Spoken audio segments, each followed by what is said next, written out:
Okay, looking at some tips for how to do this first assignment about the hotel calculator. We're going to go over to Python.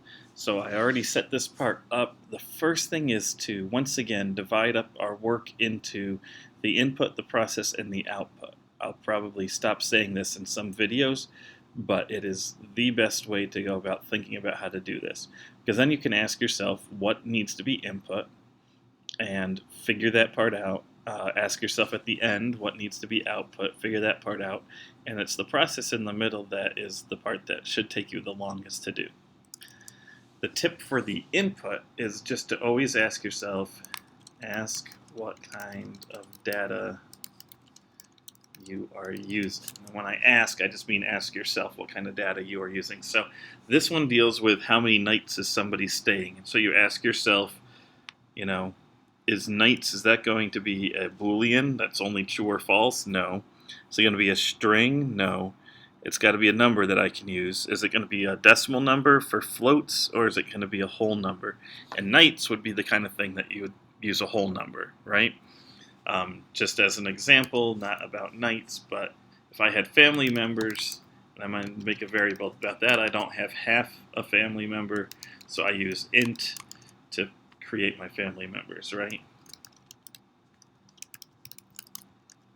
And I guess if you have half of a family member, that's weird, but this would be how you do an integer. So you want to do that for your nights. I'm not going to do the exact thing here so you can do it, but that's the kind of thing you want to do. Now in this one, when it comes to process, there's two things you have to know. If you didn't already know, the star means to multiply something. So if you have to find the nights, and every night costs $99, you can solve that easily using the multiply. The other thing to know is about percentages, because when I say, a tax is 6%, you have to know, how do I do 6% as a, how do I find the percentage of something? So here's how percentages work. Let's just say that I had some number, and I'm going to start with the number 100 to show you how it works. And again, this is just an example. And let's just say I want to have my percent equal to 5.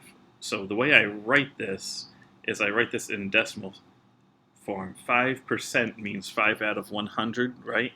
And so I can do this. 0.05 is the decimal form of percent. And that's something that you cover a lot in various math classes, and hopefully it's familiar with you. In other words, if I need to do 20%, I could do 0.20. If I need to do 99%, I could do 0.99. I'm doing 5%, so I do 0.05. And then I could just easily print what number times percent is. Or I could say, the answer is the number times the percent, and then I can easily print the answer. So you could do it either way. Just to show you how this works, I'm not doing any inputs right now. I'm just saying I want to find 5% of 100 is 5, right? 5, yeah. So that's very simple, but it shows you what it is that you're dealing with. Now, that would mean, let's just say I had a 5% tax and it was $100. So what would this would tell me how much my tax is, and I'd have to say add the answer to the original number in order to get it to 105. In other words, it increased my bill $5, right? So if I had $100 and I said pay me a tax, then it would be $5 based on this, and so I have to pay $105. So this is the final answer, is the original amount plus the amount of tax. Now there's another way that you could do that, and what that is you could say your percent is 1.05, and now when I run it, I'm going to take out the plus number, and I'm going to say, tell me what this is. So it's going to do 1.05 times 100. And what do I get if I do that?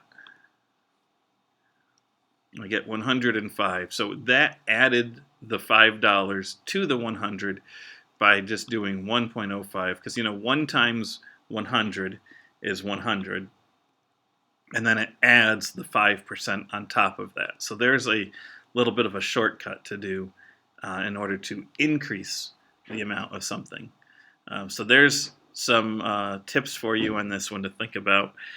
There's still a few maybe other problems that you're going to have. You basically have to define two percents or two taxes, add those together, and find the total tax. And then the output, there's really no tricks here. You know how to do output. So hopefully that'll help you get going on this one. And right now that'll be the only tip. Maybe someday I'll add another tip if people are still confused.